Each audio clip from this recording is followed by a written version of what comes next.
What does the right structure for a sales video look like? A few years ago, we developed a framework. It's 6 steps from beginning to the end of a video that if you put all these things together, they're gonna make a nice cohesive message.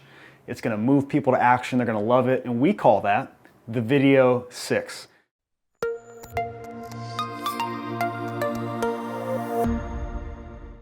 Now, I'm not going to go into all the specifics of the Video 6 strategy, but I want to give you an overview of what the Video 6 is and how we use it specifically for produced videos. And then we'll talk about how to use it in a personalized one-to-one video. But let's talk about for produced videos. The Video 6. 6 elements from beginning to end. So we start with the first, and the first element of the Video 6 is called the teaser. Now, a teaser, its purpose is to draw that viewer in, to hook them, assuming that they are the right viewer.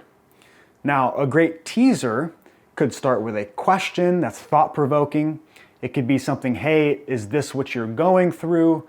Something to the effect that they're gonna go, this video is definitely for me. I should probably watch this. I should stick around. This is gonna be good information for me. There's great formulas that you can use to do this, but ultimately the teaser is meant to hook that person so that they keep watching. The second element of the Video 6 is called the logo bumper. And a logo bumper is just a fancy way of saying it's the way you brand your video. So many videos you've seen, within the first 30 seconds, there's logo flying around. You know, it's kind of like a TV show type of thing where you have that intro.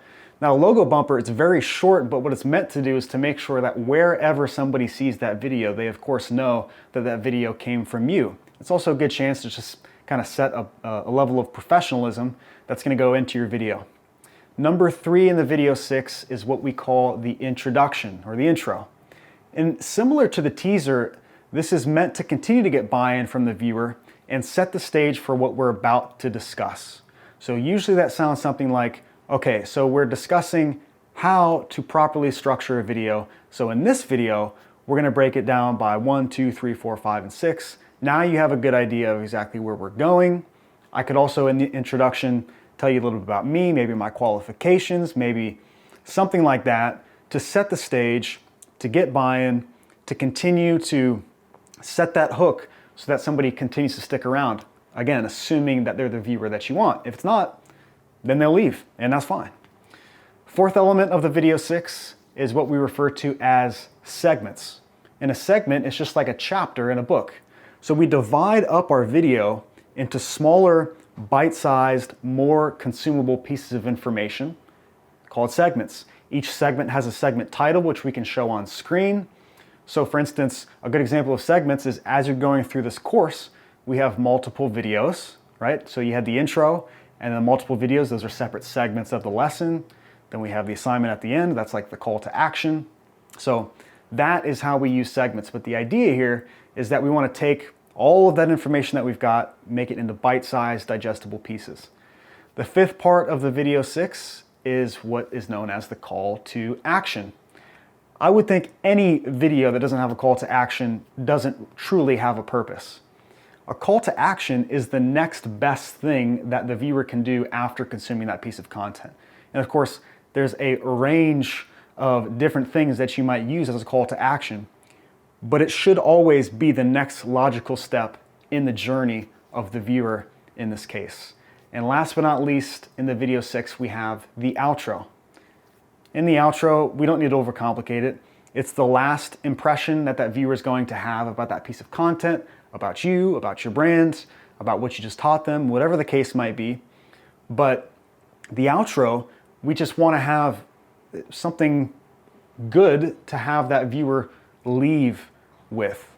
And you can kind of think of this like many reporters or newscasters, they have like their signature sign-off. That's a good example of an outro. But it's a way to wrap up the video, move on. And so that is the Video 6. It's 6 elements from beginning to the end of a video. And if you put these all together properly, this will make for a cohesive video. You might be saying, Zach, this sounds like a lot of work putting all these 6 steps together.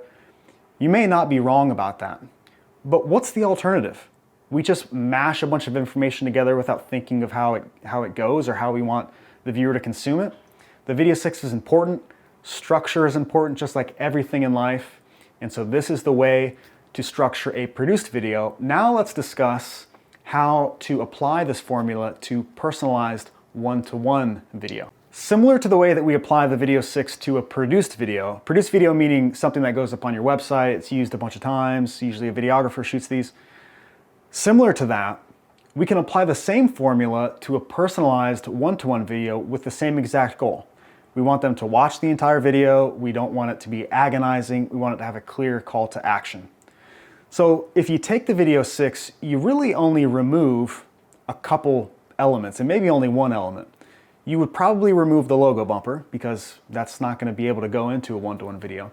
But you still use the same steps. So for instance, a great teaser. Hey, making this quick video for you. In it, I'm going to discuss A, B, and C. That's a verbal agenda. It's important to have in a one-to-one video, especially if it's a little bit longer, so we can still use the teaser there. Then we have the introduction, which might be part of the teaser. That's why I said you might take a couple elements of this out. But we've got that strong opening. We've set the expectation for what we're going to talk about in that video and what the intended outcome is going to be. And then we move into our segments. And similar to a produced video, we want to have sections, segments of the video. They're not going to be shown on screen necessarily, but they are going to be ways for the viewer to compartmentalize what you're discussing in that video. What I like to do is I will either write down my segments on a Post-it note and put it on my computer monitor while I'm recording a one-to-one video. Some tools allow you to add that in before you even record the video, like there's text on the screen. Or I'll just say it in the teaser, in the intro, and I'll know these are the 3 things that I want to make sure and cover in this video. But either way, you don't want to have just a big mishmash of information in any video. So you want to divide it up into segments and make it clear that there is segments. And then last, you've got that call to action. Again, any video that doesn't have a call to action, I would question its reason for even being made. Unless you were just saying hi to somebody in an email. But if we're talking about sales here, we need to have that clear next step. What's that thing that you need them to do?